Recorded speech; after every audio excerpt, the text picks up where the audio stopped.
factoring when you record net accounts receivable, and balance sheet presentation of notes receivable.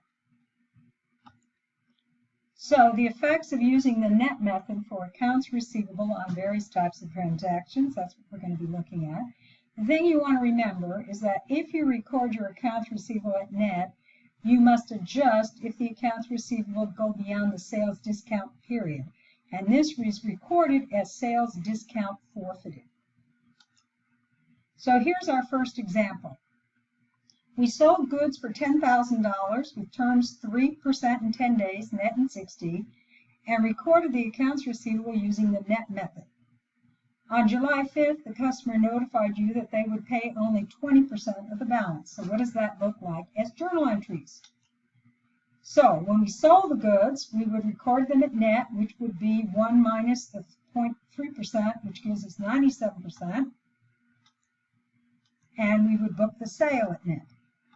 Then we're notified that the customer is not going to pay. First, what we want to do is reverse the sales discount and book it to sales discount forfeited. And then we can write off the 80% of the gross accounts receivable to allowance for doubtfuls. So that's how you would do it if someone tells you they're not going to pay you.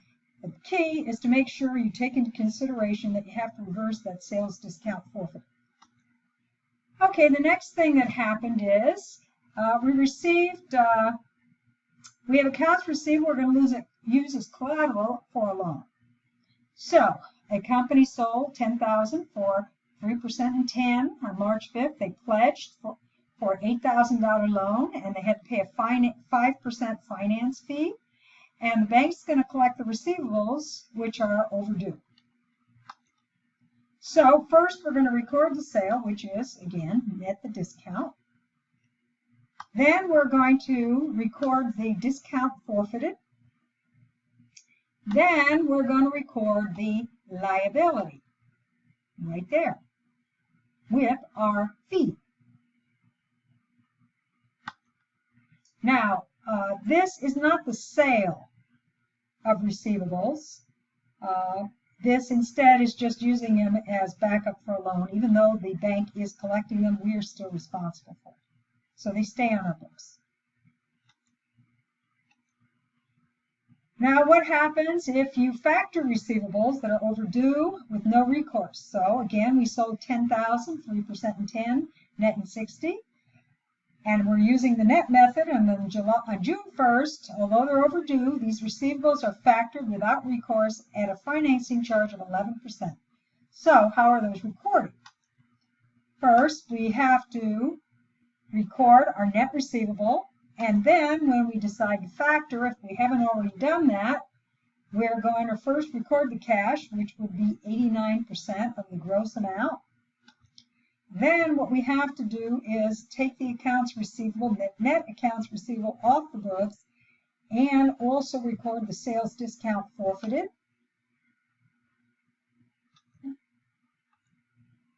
And then last, the difference would be a loss on sale of receivables. Now, what about balance sheet presentation of receivables that are separated? These are long-term notes receivables. And depending on the type of note, they would be shown in both sections if there are multiple payments, depending on the type of note. Okay, so for our first, a company sold equipment under an installment sale contract for $102.49 with $40,000 down and 4 annual payments of $20,000 at 11% interest on October 1st of the current year. What would appear in the current and long-term assets section of the balance sheet at year end? The current portion. You need to break the payment out between principal and interest. So in this case, we would take the $20,000 minus the net amount times the interest rate. And that tells us of that $20,000, $13,175 is the principal on that installment sale. Now the interest In this case, it's only been for 3 months because it was on August 1st of the current year. So we're going to take the net amount times 11% times 3/12. And then under the long-term portion, it's going to be the difference between the balance of 102,049 minus that down payment, which gets us to 62,049 minus that current portion that you show above, which gives us 48,874. Okay, now notes receivable. We can have two types. One, the interest accrues over time and only the principal appears in the note with a stated interest rate. You journalize the face of the note and we're going to accrue interest revenue when earned over time. A discounted note is different because the interest is implied and is included when we record the notes receivable. And it is treated as discount on note, and then we amortize it over the life of the note, normally using the effective rate.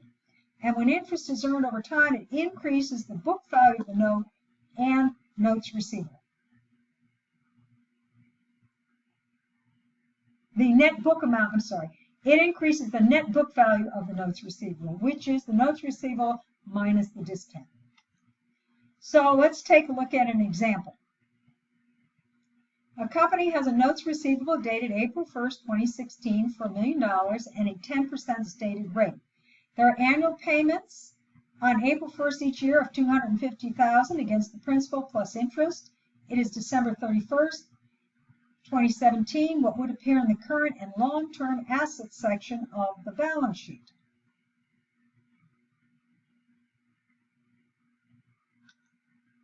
The notes receivable current section would be the $250,000. The accrued interest would be the balance for the notes receivable, which is $1 million minus the one payment, times the interest rate times 9/12. Because this note interest would accrue over time. And then under the long-term section would be the $750 minus the portion that's appearing as current, which would be $500,000.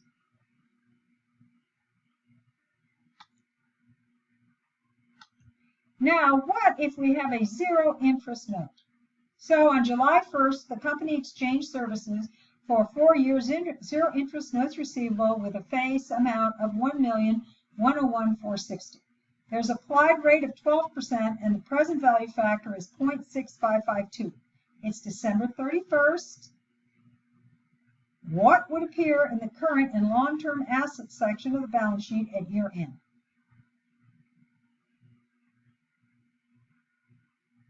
So since there are no payments, nothing would appear in the current section. There also, we wouldn't accrue any interest because it's already reflected in the face of the note. Now, what about the long-term section? It would be the zero interest note receivable net of the 12% imputed interest that has not been earned. And in this particular case, since we've earned $42,000, we have to subtract that out of the discount, which means that our net notes receivable would be $742, which is the face of the note less the discount that hasn't been amortized. Now let's look at the next page and I'll show you how this works. So the calculation, the face is $101,460 less the present value, which is that number times the factor, which is $700,000. And the discount on note is $401,460.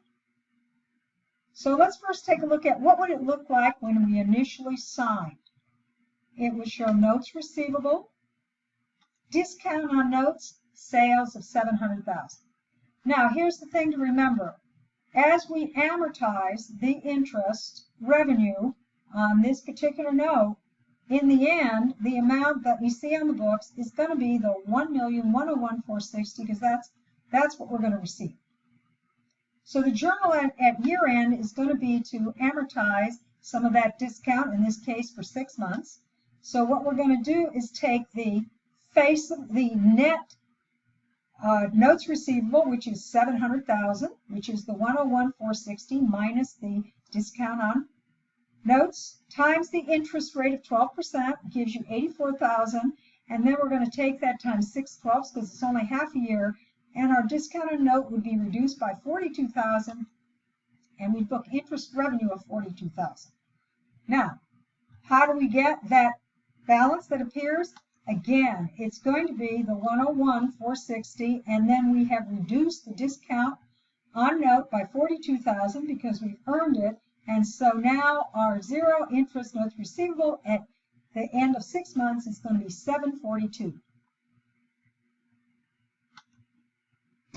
And remember, at the end, after we've amortized all this interest, the net amount of that notes receivable is going to be the amount that we're going to receive, which is going to be 1,101,460. Now, for the 3 transactions, what would be the interest revenue for the year? It would be the notes receivable installment sale, the interest there, the notes receivable, and the amount we earned from our discounted. Oh wait, we changed that. So, excuse me, I had forgotten to change that slide because the discounted notes receivable, the interest is 42,000. So the total interest revenue for the year would be 99,956. And this should help you with the homework. Thank you so much.